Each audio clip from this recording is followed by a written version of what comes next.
Welcome to the fourth episode of the Futureworlds podcast. And I've got my good friend and amazing, crazy, innovative human being, Les Borsai, as our guest today. So he's coming to us from down the street, which I just realized. And let's welcome Les. What's going on, man? Yeah, I mean, kind of when I think about innovative, I think about you. I think I was always following in your footsteps in my mind. I think when you were managing all those years, you took such a different approach that you really stood out. I mean, you actually tried to apply that word. What is it? Business to management, even though it was Ha! management and not business management. So, Well, for those of you guys that don't know, Les was also a manager. He's still a manager, I think. I think you have Winona Judd and you had Unwritten no, Law. no, No? Okay. I stopped kind of working with her and Kristen, who works with me, was working with her, and I'm just not really sure she knew I was gone for about 9 months. So it was a dream. It was an artist that didn't know I was gone. No, so, Good manager, Les. like Steve, you know the dream, right? I know the dream. The minute you start managing, it's like a fucking boat. You try to get out the minute you got the damn thing going. It's that old scenario, the best and worst day of your life's the day you buy a boat. So it's kind of the same with management, I always thought. You're bailing from day one. You're building the airplane as it's going down the runway. No, I mean, it's different though now, right? I mean, back in the day, it was a lot more shoot from the hip, I think. The record business was still probably the Wild West compared to a lot of other businesses. And I remember the first time a CFO came into a meeting at Atlantic Records, I think it was 97. And I said, "Who's that person?" And they go, "That's the CFO." I said, "Well, why are they in our meeting?" They go, "Because they're going to be in every budget meeting from now on." And that's in my head when it changed from a creative business into a quarterly results business that took a lot of the life and passion out of what people were doing and trying to create, and they became very, very focused and still are on quarterlies. Where are you going, Les? That pillow's bothering you. My OCD was fucking really bothering me with that couch cushion. I'm just looking at the screen, and it was just really kind of driving me crazy. Now I You feel look good, better. man. Everything looks really good right there. The bean counters coming in. I mean, that's akin to Las Vegas for me, and really like that casino movie at the end where the hedge funds took over. I always like the idea of personal service through a gangster history myself.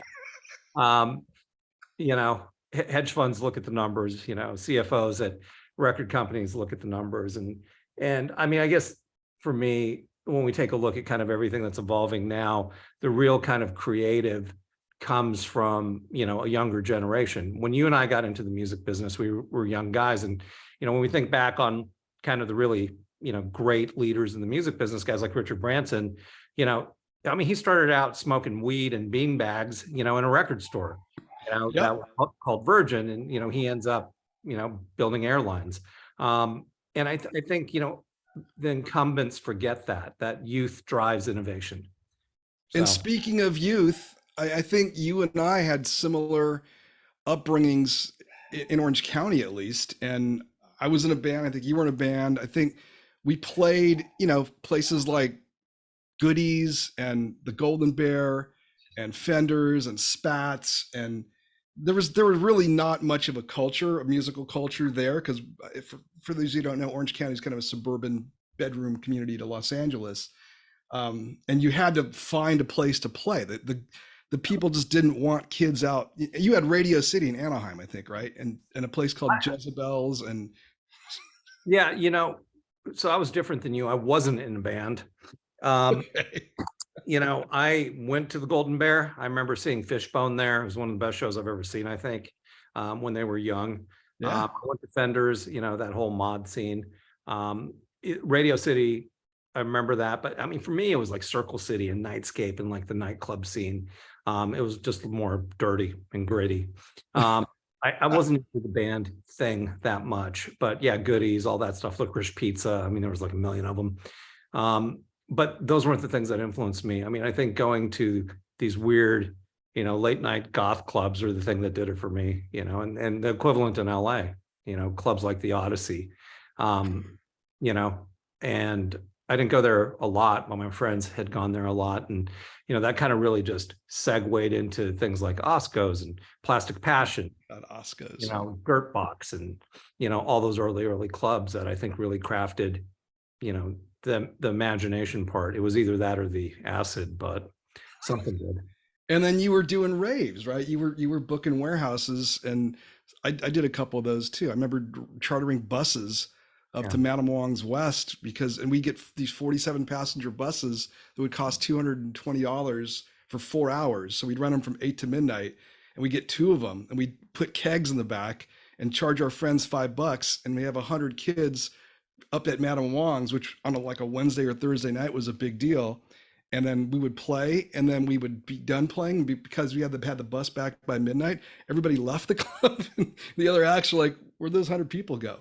But you I did mean, that times a million, right? You well, yeah, but I mean, when I started out, I mean, I use the term booking really lightly. I mean, I think the word you're looking for is borrowing. Um, and that's what kids do. I'd borrow these warehouses, and, had the kind of I don't know if it's fortitude or stupidity to do full productions. And I was thinking about this the other night. I think I might have rented this warehouse, but I put a full carnival inside the damn thing. I mean, first off, I don't know how a carnival guy let me do that. And second off, I don't know how a warehouse guy let me do that, when you put kids into that equation. So when did the police show up, Les? they didn't for that one. Wow. But I did have some trouble later on. And it's one of the reasons that, I kind of pivoted into, real events. I got exhausted from, even at that age, and we're talking about, I started those clubs like in '86. I found some paperwork the other day, and, by the time 90 rolled around, 91, I was at Avalon Attractions. So I got tired, of just getting in trouble. I mean, the funnier story there is, another Orange County guy, Jim Guerno, who's a friend. Yeah. I was really young, 17, 18 years old, and I had booked a Julian Cope show through Ian Copeland's company. Guy's name was Dan Capel. And Jim Guerno was helpful, and fucking Julian Cope never turned up. And it was like a 10 grand deposit. And, at that age, like 18 or 19 years old, you're like, 10 grand's a lot of money. Into your life, yeah. And I got pissed and found an ambulance chasing lawyer. And, Jim was like, what the hell? Because I had gotten a job at Avalon, the company I sued, just a couple of years earlier. And I think he went up to Brian Murphy, who ran it at the time, and was like, what's that guy doing here? So I don't know what the lesson is there, but break some eggs, you'll make an omelet. I don't know. Well, you got through it. And Yeah. I also want to bring up that you're an author, and here is a copy of Les's book. Not to be read. You haven't seen this. It's called The Death of Wisdom, and I think it came out in a 2005, like 17 years ago. So you can get this. Maybe you can't get it. I think it's out of print, but I don't know. I mean, the thing about that is, I bought a copy, Les, and I read it. It's good. It's really punk rock, guys. so, the funny thing about that is, when I got to MCA Records, which came after the concert promotion job, I remember Randy Miller, who ran the company, he was a GM. He's like, hey, 3 things are going to happen. You're going to get fat, you're going to become an alcoholic, and you're going to become a drug addict. Literally the first day I started. And, coming from a concert promotion thing where I kind of knew what to do, I'd learned the gig. This was different. I walked into this building and it was huge. And it was like, what do all these people do? What are all these departments? And, I remember asking Randy, like, what do you want me to do? And he's like, you figure it out. That's your job. There was no definition of the role that I had just signed up for. But, first day, you're going to become fat. You're going to become an alcoholic. You're going to become a drug addict. And yeah, that stuff happens over time. And, getting sober, that book is not the sober version of me. That book is the very non-sober, aggressive, misogynistic fantasy version of me. So, but is it autobiographical? Because it does kind of touch on. Okay. Right. Pretty much. So here it is, guys. If you're not watching this on video, go to the Spotify version. You can see it on video. The Death of Wisdom by Laszlo Borsai. So Yeah, um, that should make some friends. it's a Yeah, good read, I was guys. always like, that was always a really great thing when I would, have a new girlfriend and they read that book. It didn't last long. It got you But laid. but you know what, you relate to that. I mean, that was Orange County. Orange County was, you see these films like, and people aren't going to remember these films, but there was this film called Over the Edge, and it was about a town. I can't remember the name of the town. Matt Dillon starred in this film, and Cheap Trick did the title track. Surrender was the title track. And there were these films like Suburbia, pre-Suburbia, that were about angst, and it was about, just restlessness. And I mean, that's what the suburbs was like. And in Anaheim, it was even stranger. I was born in Torrance, Gardena. I lived in Gardena when I was a kid, but we moved to Anaheim. And the thing about Anaheim is like that Disneyland thing permeates into everything. And it's either really like positive or it's really fucking creepy. And I remember like the kind of dirtbaggish hotels around the park. Yeah. It would be like half Disneyland, half crack den. And you'd just be sitting there going, what's this? And, the first time I ran away from home, I was 14, but I moved out at 16. And I remember spending terrible quality time in those places. So by the time I got to the music business, I was well shielded. I had, gone through the obscure, strange experiences. But in a lot of ways, the good side of that was Walt Disney and Disneyland really created this element of thinking differently, and just trying to be more creative about the way you think. And I joke, when you look at the metaverse, if Disney was alive today, it'd be his playground. And 100%. I think a lot of innovators really would understand what that means. But when I got to MCA Records, I remember Randy also saying, welcome to the record business, it's over. I mean, fuck, this is his words of inspiration.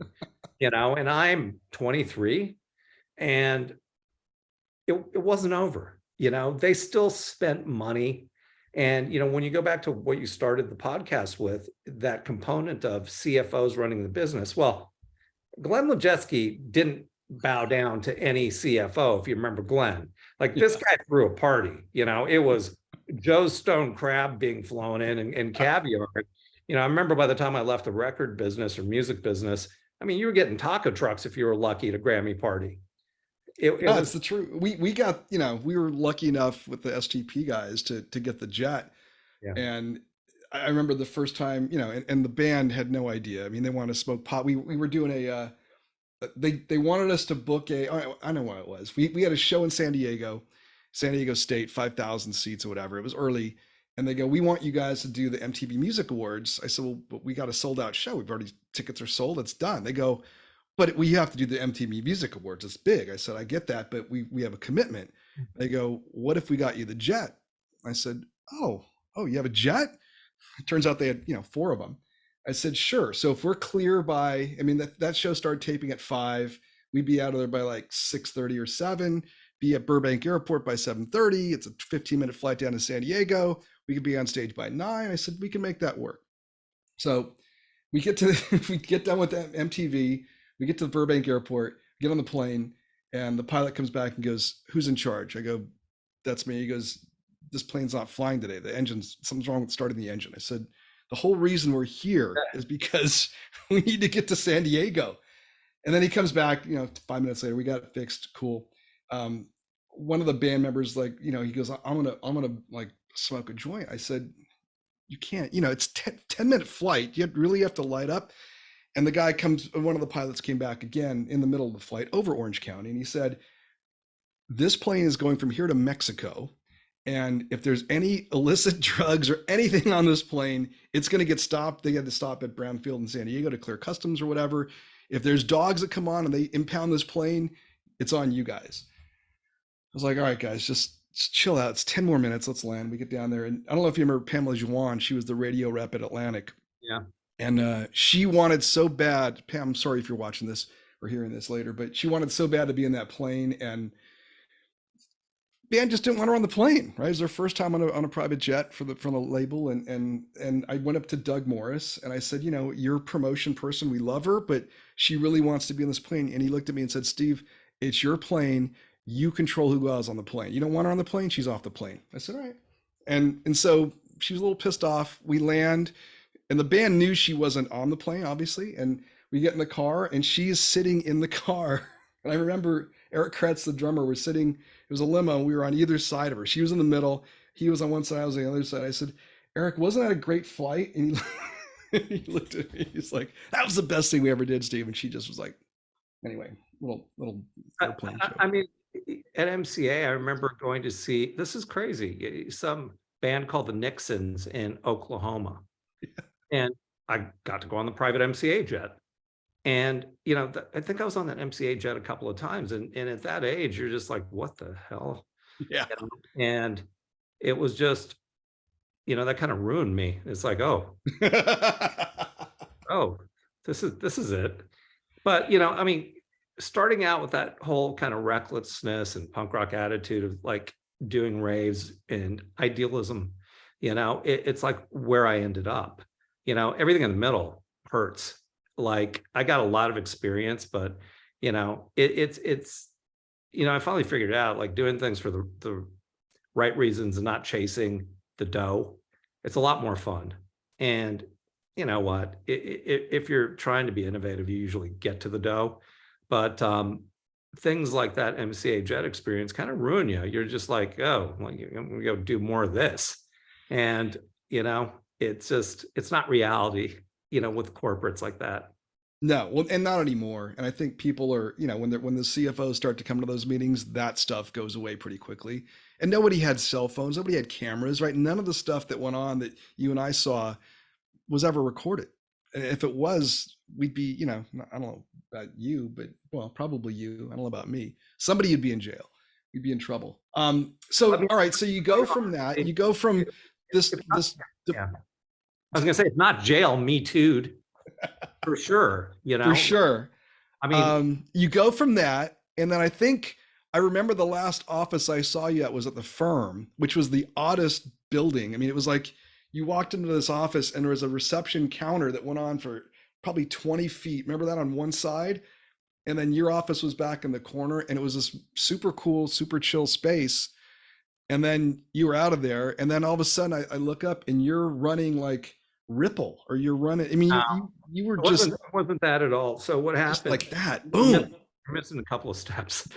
So Fill me in. the thing about the firm was I never worked for Jeff. You know, I think there was a moment where I could have, but I was like doing my own thing. And that office was awesome. You know, I was still a smoker back then, and you could smoke in that office, which was again just ridiculous. But there are a lot of great people there at that time. Guys you knew, guys I knew. You know, that place, you know, and Jeff just rolled through so many amazing people. So that was always pretty exciting. But then you know, that was also like at the beginning of the end of like my dependency to chemicals.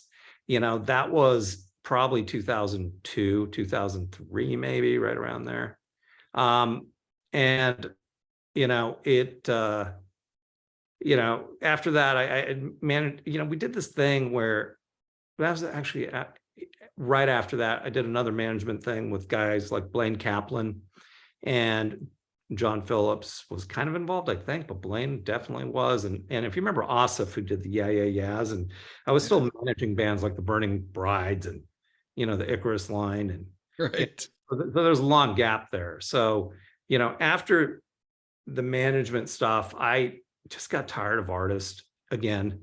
And, you know, I wanted to do something else. And I got into like that tech connection to music. And the first thing I did was like an SMS platform. And, you know, we used it for premium ticketing promotions where we could charge a premium by using mobile phones, and launched some of the first apps. Now, funny enough, the thing that had the most success was a crank call app I built with this guy who would go on to sell another company to Microsoft for 650 million. And, you know, it's like Elias really wanted me to work with him in security. And I'm like, I can't do it, dude. Like there's just nothing that like inspires me about, figuring out click fraud. Like I don't want to do that. So, we have this crank call app and it does really well. And, I still like doing the creative stuff. And after that, after the app stuff and the SMS platform, it really becomes about licensing. So, I work with Giphy and do some of their music content as a consultant. And, I still license content for Zynga, and I've done that for a long, long time. But And you had that lily pad app or something. Was it called? yeah. And that was a company we ran for like 7 years. And we could never get it there because without the support of the content owners, and that's what's so exciting about the metaverse stuff, which we'll get into, without the connection to, the content owners supporting you. And this goes back to what pisses me off. When you look at Sean Fanning and Sean Parker, the first go, and the record companies hunker down and they're like, IP, that's leverage. That's litigation, that's a business model. And these guys just get smacked around. It takes another decade to get streaming. And it's like, fuck, dude, like should have done it, should have figured out a way. And that's always been the answer. And watch this, I'm jumping around, I'm going to tie it all together. Look at this, segues, guys. So, in 2013, I'm like, that Bitcoin thing, how did I miss it? It's $200 a coin. I can't believe I missed it. And I'm going to find another one. And, the music business has this tenet of community and being early. I mean, that's what A&R is. So if you can get through the noise and see what's happening somehow, you can get to things. That's why music guys were always really suited, to do crypto. So I became an advisor to Ripple. I didn't run it, which, God bless Chris Larson, who did run it. He allowed me to be an advisor. Lord knows why. I finally did some work for him years later. Finally. And then, in 2014, I invested in Ethereum in the pre-sale. And not being a tech guy, I didn't know what a JSON wallet really was, but I figured out how to download it. So, that happened in 14. And then 17, I bought my first NFTs, as you know, and in 18, I started a company called Wave Financial with David Seymour. David Seymour was, venture capitalist. He was an investment banker. He started a boutique bank that he sold to China Capital. He was a finance guy, and I was scared shitless. Good partnership. Didn't know. Yeah, it's a great partnership. I didn't know, finance. I mean, we all know it a little bit, but not at these levels. And I remember when we got going, the bear market hits the first winter, right? And it was like, oh God, and to Dave's credit, he kept the thing afloat. And then we turned a corner. And we're at about 60 employees now. We've been pretty active. We have a lot of assets under management, but it's really three things that the company does. It's a series of venture funds. One of the first kind of NFT funds. We were regulated out of the box. We're an RIA. So, we're adhere to the SEC guidelines, being an investment advisor. But we do a lot of things like treasury management. And I look at all of these digital assets like any digital asset. I always joke, when the first guy was selling pork bellies, like, what did they think? You're gambling on pork bellies. And, digital assets are a lot easier to understand, but it goes back again to peer-to-peer music for me, because peer-to-peer currency isn't that much of a leap. And I love, the history of this stuff, like the guys like Eric Hughes and Tim May and the Cypherpunks and Manifesto, like all that stuff, again, ties to the punk rock ethos of just, I was never good technically. Like, I'm not a technologist. I would have loved to, like, if I had a live stream, I want to be a hacker, white hat or not, that would have been great. What a skill set. And I like isolation. But so it's an interesting parallel. You're right, because there is a rebelliousness. Wow, tough word. Between hacking, the hacker ethos, and the rock and roll ethos, or the punk rock ethos for you, where it's really, let's just fight the man, right? And whatever people are doing, we're going to do that. And you're right. I mean, I see a lot of this in decentralization, which is a term that gets thrown around a lot. And I know, but most, I had a conversation with Jesse Walden at A16Z Crypto a couple of years ago, and he said, Steve, you got to crypto, you got to tokenize everything. I said, Jesse, that's a nice thought, but Beyonce doesn't take crypto. Sony Music doesn't take crypto. There's a whole music world. This talking about music rights at that point that doesn't understand what this is yet, and they're dealing in fiat and they're dealing in real dollars and ACH transactions. And it's nice that to get there, but we have to phase into this. And if you decentralized your bank, it wouldn't work tomorrow, right? If someone said, "Hey, I went to the ATM, there's no money in my account," who would you talk to? There's no one to talk to. Go to Bitcoin, which to me is the most successful decentralized platform. There's nobody there, right? You can knock all you want. Oh, you can argue that a lot of really great centralized companies don't have the best customer service. So, uh, I would say Coinbase probably has the worst customer service, but I mean, I'm even talking about like try to go get your car serviced somewhere. Oh yeah. Like I have a test. Okay. Anyway, try to get your fucking car serviced. Those guys, it's ridiculous. I had a broken windshield, and I think it was like 3 weeks before I could get it in. So just because it's centralized doesn't mean that it's efficient. And no, but you're at right least about Bitcoin. you can sue them, or you can go somewhere or talk to somebody. But again, try figuring out if your Bitcoin password or seed is gone, it's gone, right? You know the stories. 21% of Bitcoin they think is just lost. I lost my first CryptoPunk. I've lost currency. Oh no. And it's just part of it, man. I mean, people take Yeah. hits, and the thing about like astronomical returns is suitability. If you're going to take the risk, know that there's a really good chance you're going to lose it. 100%. At the end of the day, when you're looking at the scales, you've either done well, in the individual use cases, we've all lost cryptocurrency. I've lost wallets because I've been in it long enough now. And I mean, that's just the thing. Anyone who's been in it kind of pre 2017 has lost wallets. I've sent shit that has never been recovered. And, that doesn't happen now with the business because we use qualified custodians and it's a business, and Sure. institutionals are getting into it. So when you put your Bitcoin with Fidelity, it's a lot harder to lose it because you got a qualified custodian, which is the things you have to adhere to in some of these cases. It's getting better. I mean, it's definitely getting stronger. The regulators are coming in, like you said, and it's changing the landscape. It's getting less punk rock and more Wall Street. But in some instances, those are good things. You want to have consistency. You want to have persistence, which is a term I think that's in the NFT space is used a lot because you want to know where your stuff is. And if you have the rights to something that you've paid, I keep talking about this Beeple thing. I said it's not some guy cashing in his Morgan Stanley 401k to pay 69 million for a Beeple. It's some kid in Estonia who's got 300 million in Ethereum or in Dogecoin or something. And he goes, I just want to convert this into something that's more tangible, and goes in and buys a piece of art, right? You want to have asset backed at some point. So there's the underlying, the cryptocurrency economy is completely. Yeah, I got a whole different, take on all of it, and I think my take, I mean, look, I personally have about 1,500 NFTs, I think. And I think some of those projects are interesting. Some of them go to zero. And I sold Ethereum too early. I sold it way too early. So now I just hold everything. I'm a fucking digital hoarder, if that's an expression. It is now. And God, did you hear my dog? You did, right? Yeah, it's okay.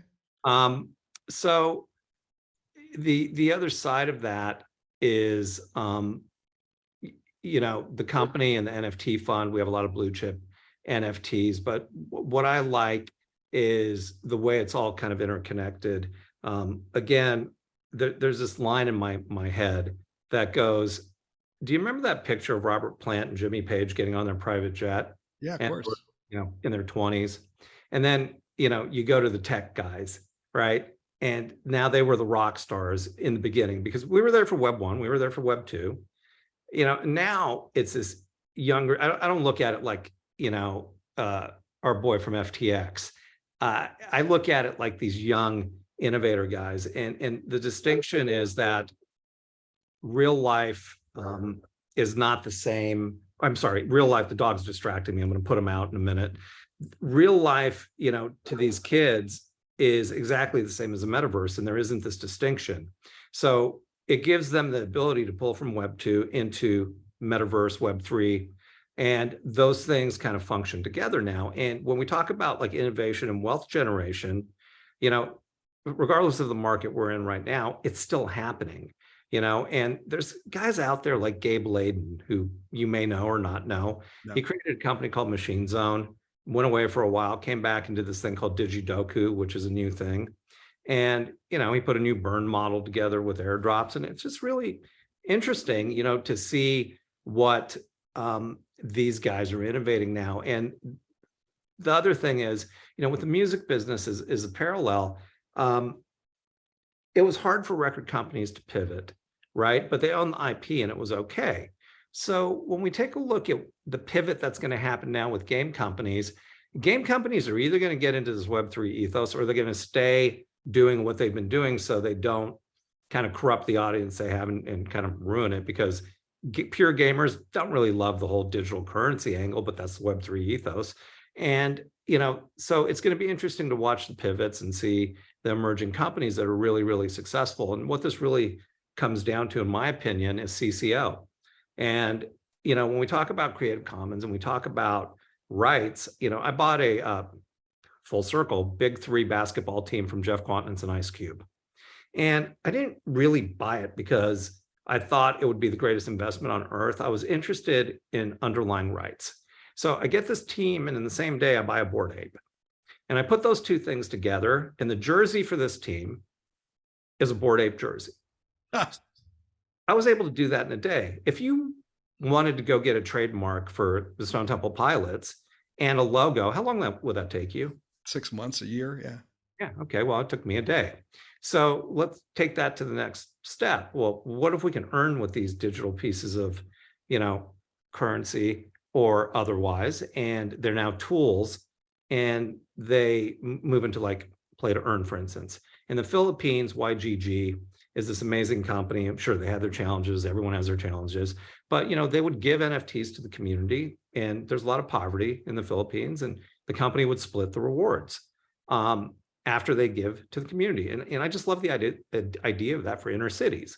You know, why can't we create basketball games that are play to earn? So these kids play basketball and make money.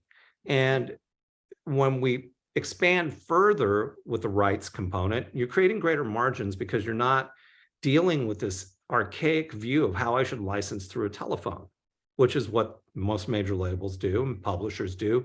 I mean, if I want to license a Stone Temple Pilot song, I mean, that would be hard, actually, because the members themselves, you got the estate of Scott, you have the publishers and probably different publishers, and you have a master owner. So by the time I'm done, I'm probably calling 7 people to get a clearance on one song.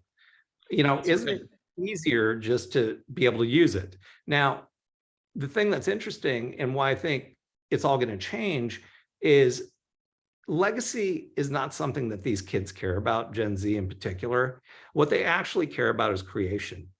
And they are going to use this model of collaboration, and they understand that more means more. So if you're doing free to mint and that mint starts to create value and you're still retaining a piece of the value, they understand how those numbers work. And I look at this Gen Z, you know, these kids, and I say, they're a lot like us. I mean, you're my age, right? Or older. I might be older, whatever. We're both. I think you're younger, Les. I don't know. I got grayer hair, you know, but you know, we were the same, but we didn't have the resource. These kids have the money, you know, and they have the sensibility. So when we take a look at how it's going to emerge, and then you put the protocols into play, well, all these protocols are just foundational to their own ecosystems. So now they're building dApps in these ecosystems. Those dApps have currencies, you know, and you talk about regulation. Well, the form of regulation that happens a lot right now is not regulating. Ambiguity, you know, is something that keeps people at bay. If there was clear guidelines to what the regulatory environment looked like, what would that do? Everybody would jump in. You're absolutely right. Right. You know, it's what happened with cannabis. And the cool thing about being old is, well, we saw it with Web 1, we saw it with Web 2, we saw it with apps, you know, NFTs. See, here's the mistake most people make. They think it's a collectible that's just a JPEG piece of art. And it's not. You know, it's actually a piece of innovation that, while paired with other verticals, it becomes something else entirely. And, you know, we've never had that. I mean, you had it a little bit with iPhone apps, but not in this way. And if we take a look at when Apple, I think next year or something, is going to launch their headsets for immersion Yep. and VR. Well, now let's put Web3 together with NFTs and, you know, the metaverse and VR. What do you have? A really, really powerful experience. No, I think so. It's it's interesting. On the music side, I'm looking at tokenizing down to the stem level, right? Yeah. So if you write a bass line, that gets tokenized.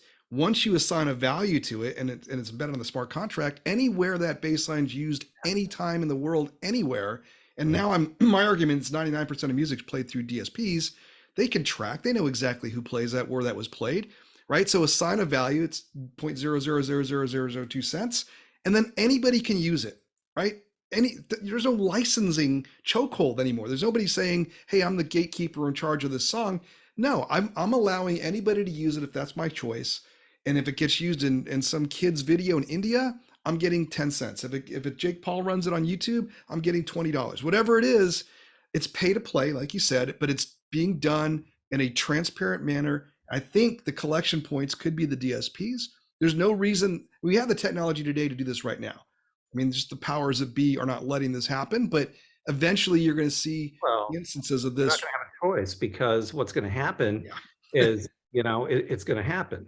Yes. And the difference is again, you know, we, guys like Sean Fanning and Sean Parker didn't.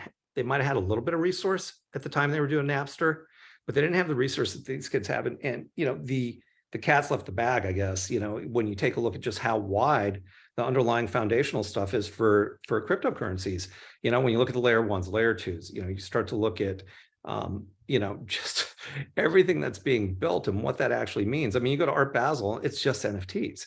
You know, and that's what the world is becoming. And so many people focus on the bear market, but what they don't understand is, you know, for us, we're doing great. We didn't hit any of the implosions that happened. We didn't put our money in any of those places with Celsius or BlockFi or any of them. And, you know, we're in a good position now to look at the assets that are available to continue to build.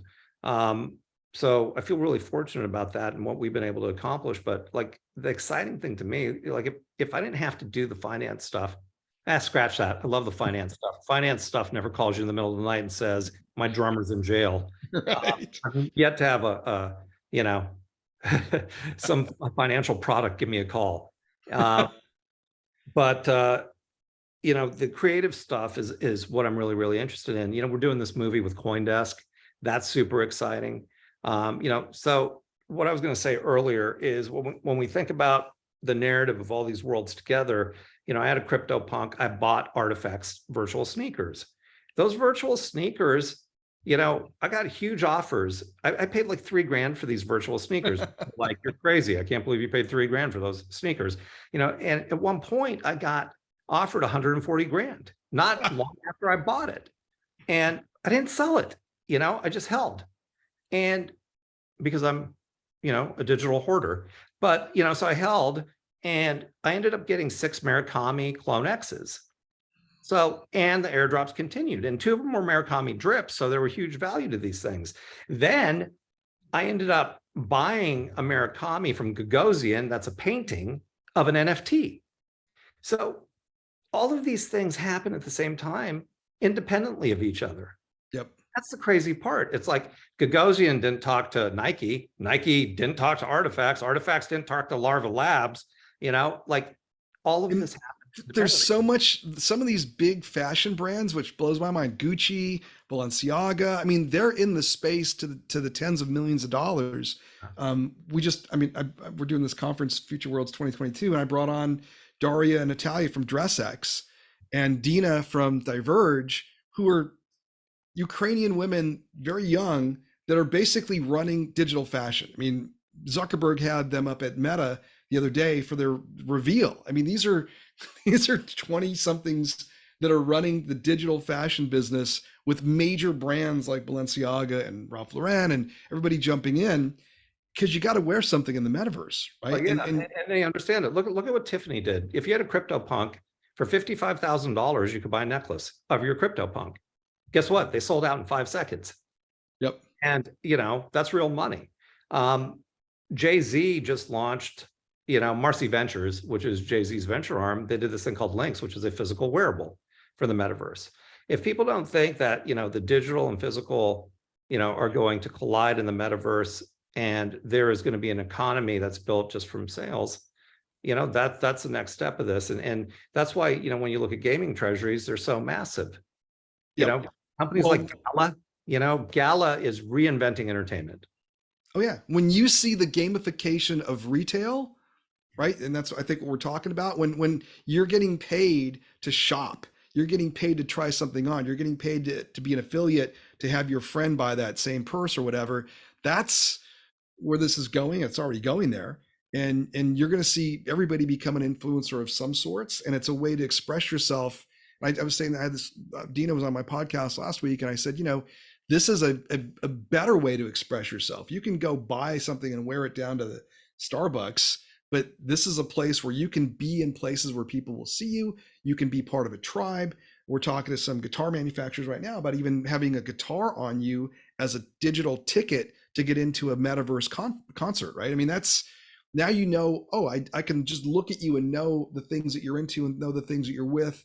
And then if a second later you can switch and go into a workplace environment, right? It's like, it's such an amazing ability to channel yourself in different ways, much more than you could ever do in the physical world. I mean, I'd respect you so much more in the morning if you would just get the fuck out of music and take what you know and how to do it. And you just can't let go, can you? You just can't. I don't think I'm in music. I mean, the stuff I'm doing is somehow tied to music. Behind your head. But this is, what is this? This is just, I had the stuff was in the garage, and it's like, at some point it's got to go somewhere. But I know, I wish I had the nice plant that you have, Les. The plant is fantastic. I mean, it's because, I went on a date, and she comes over and she goes, "Are you a serial killer? You got concrete floors." And, I had this American Psycho. I had these Paul McCarthy, photographs, and he's an American sculptor, and there were these really crazy masks. They looked like clowns that were melting and shit like that. They're horrible, right? Great for a date, Les. Good first date stuff.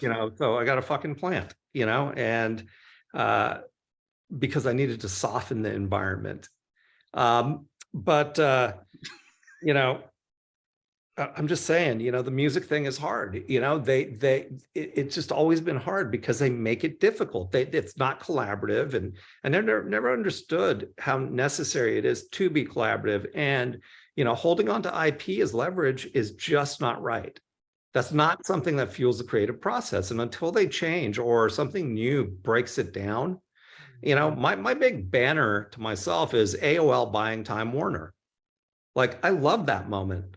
Yep. That's what it's going to become again.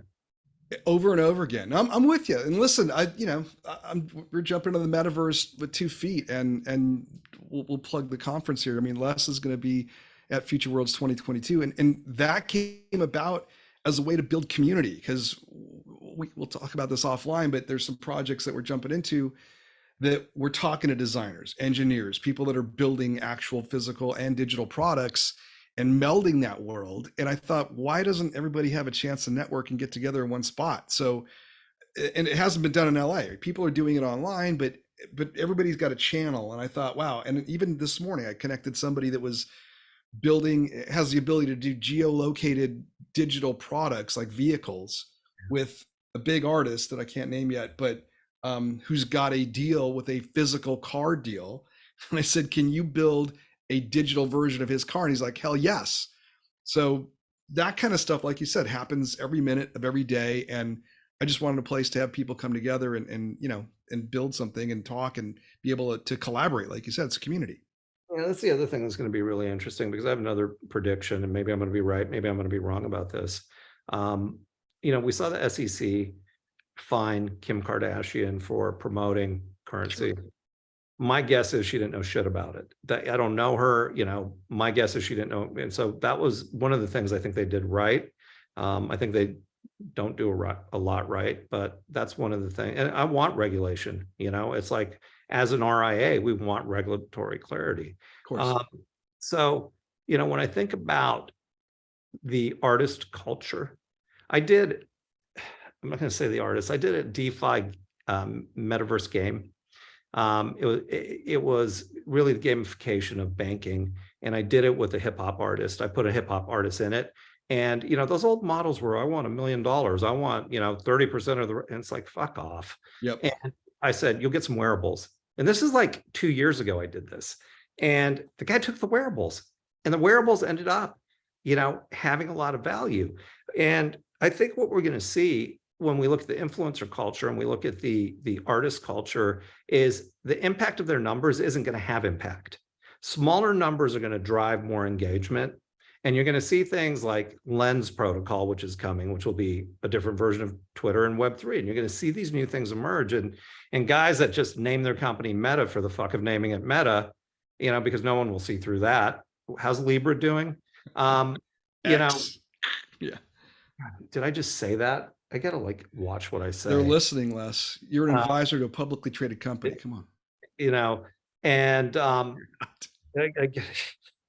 guess the point is it's going to be really interesting to see. I mean, we're seeing it. Chris Brown, how did he do on his drop versus someone that is core to the NFT community? And I think there's just going to be more of that where it just shifts. It's a community, and like you said, you're going to see. I think it's about volume instead of a one-time hit, like winner take all. And I think that auction thing it's interesting, but there were some big issues, with straw players in a lot of these auctions, and I think they bid up things and it wasn't done right. But that's now fallen back down. So I think, once people realize that they work together, there's enough pie for everybody. That's kind of where this ends up going with Web3 and Metaverse. And there's just so much. Every day I have to explain it to people. They still think it's a Roblox game, 8-bit. And I said, no. You're going to do your banking. You're going to do your shopping. It's like email to snail mail, right? No one puts something in an envelope with a stamp and goes to a post box. Nobody does that. If you did that, you spend the whole day doing that. The other day, it sucked. I was thinking to myself, how have they not replaced the post office? I had to go pick something up. It was like medicine from Canada or something for someone that I picked it up. And it was like, why am I here? This sucks. Right. I don't want to wait in this line. But it's inefficient, and it's gonna drive a lot more efficiencies. And with that, the economies are going to change, right? Buying a ticket to a concert is going to be a couple dollars, not a couple $100, and you'll get an experience that's your own. You'll be able to bring your friends and family and meet new people with you. That community again, which I think is a Web3 mark versus Web2, and a lot of people just can't fathom it. I always reference Surrogates, that Bruce Willis movie, which I watched again the other day just to look at it. And I'm like, that's kind of where this goes. I mean, people are going to live a life that's not just IRL. And just as people spend their time heads down on their phones right now, they're going to be, headset or glasses or some. And I actually saw another company's building a VR version of actual displays that has an optic nerve thing. So you don't even have to wear headsets. You can just look at a screen and it'll project 3D inside your optic nerve, which is mind blowing, guys from MIT. But right, it's gonna just blow. Well, here's the weird thing. I love isolation. When COVID hit, I was like, yeah, that's awesome. I don't have to see anyone. And now that I'm having to see people, it's like, ugh. But I went to a conference, a Web3 conference in Las Vegas last week. Yep. And I woke up one morning and I didn't have a lot to do. And I'm like, I'm going to go drive a race car. And I woke up and I went out to the Las Vegas Speedway. Yep. And I didn't drive the supercar. I drove the actual race car. They gave you the suit, the helmet, the whole damn thing. Yep. And two things came out of it. The track record was 1 minute 2 seconds for a lap. And I did 1 minute 8.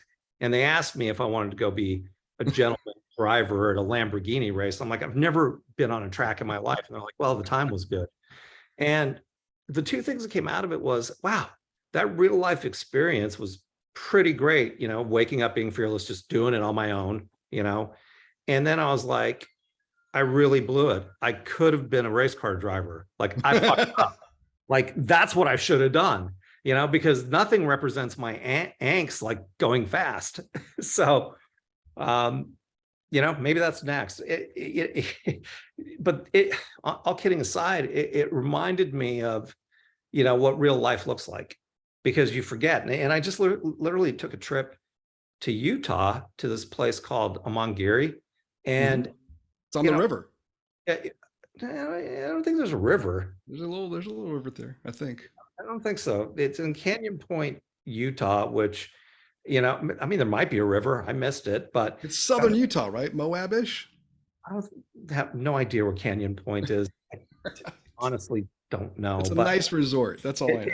it is this remarkable thing where you go here and there was nature and I went hiking and these are things I don't do. And it reminded me like I can't spend all my time, in this digital world as much as I love the isolation of it. It is nice to get out. And that's a different me. Like I hadn't thought that in the last 10 years, but it was nice to have some life experiences like that. It's good to get out, man. And I think that's going to become more valuable when we do end up spending more time tied to a screen or tied to a display of some sort, and people are going to value that. You know, it's worth more to do because you can't do it all as much, and it's going to become more expensive. I think we're all seeing that now. And the digital version of that's going to become more accessible and less expensive. I mean, think about that for a minute. Like everything is so expensive right now. I mean, it is bonkers, what housing costs, supply chain breakdown, and what people, Lunch is 25 bucks less. I mean, I know for some of you Gen Zers out there, you're like, $25, but you and Les and I remember when we can go to a fast food spot and for $5 pretty much order everything on the menu that you could even eat. And now that same would be 15 or $20. It's I got two pizzas last night and they were 93 bucks for both total. So, you know, I think, when you look at everything, cars, 7 months to get them. I bought some furniture for the house, 7 months to get the oh yeah, furniture. oh yeah. It's like I remember being able to walk into a store and just buy shit. It seems to me those days are gone. They're there. It's just you're paying more, right? I remember going to the Ford dealer and because the Bronco came out and I was looking at the Bronco and the guy goes, "Yeah, the sticker is 47 grand, but if you want to buy it today, it's $101,000." I said, "Wait, so the markup is more than the car?" And he said, "Yeah." And I go, can I just drive to Iowa and buy a Ford?" He said, "No, but you can order one. You're going to wait 3 years and then you'll pay sticker." But a $50,000 markup on a $47,000 car. My car that Like, what? my car that I have is worth more now than when I bought it. Yeah. And it's because people can't get them. Um, I just never thought we'd see that. I always just assumed, cars are a depreciating asset, and they're not right now for some reason. Neither are watches or anything else, that are part of that world, and it's just crazy. And I mean, that's the other problem is, the increased spread between the wealthy and the poor, and that's why the democratization is things like the metaverse and ways to generate income. Because right now it's just like the poor are really poor and the wealthy, are wealthy, and then there is no middle, and that needs to be fixed somehow. It is, and I talked about this last week as well. I mean, the MOOCs that colleges are putting out, right? So Harvard, why does Harvard need more tuition money? It doesn't, right? It's full. Everybody can go. There's there. Just give the knowledge. Just put it out. Let people learn. And it's some kid in sub-Saharan Africa that wants to get into physics or nuclear fusion. Let him learn, right? He doesn't need a degree, but if he Right. has the knowledge and pairs together with other people and partners with others that can build and have the same knowledge or different knowledge bases, they can solve things, right? Get the knowledge out there. Let people see other parts of the world. I think that's one of the great benefits of the metaverse is you're going to be able to just click and be in Paris or click and be in Antarctica without having to physically go there. And who was I talking to? Was it Jeremy? I think it was Jeremy. I said, if this is like a dream, because I kind of dream in 3D, right? And I wake up sometimes and it feels like it was real. I didn't go anywhere, right? But in my mind, I saw things as if I was there. And if that's the kind of experience that we can translate into the metaverse, I don't need to go to Greenland, right? I could dream Greenland enough that I feel like I've been there. That's an experience for me. And I think that brings value to people in places that are never going to have that ability and never have had it, and will change the way that people experience life and build things and go forward. I mean, it's exciting. So sorry if I just tuned out for a minute. This is the weirdest thing. I some general a week ago, like seriously, a general was like, "Hey, can we talk about the metaverse?"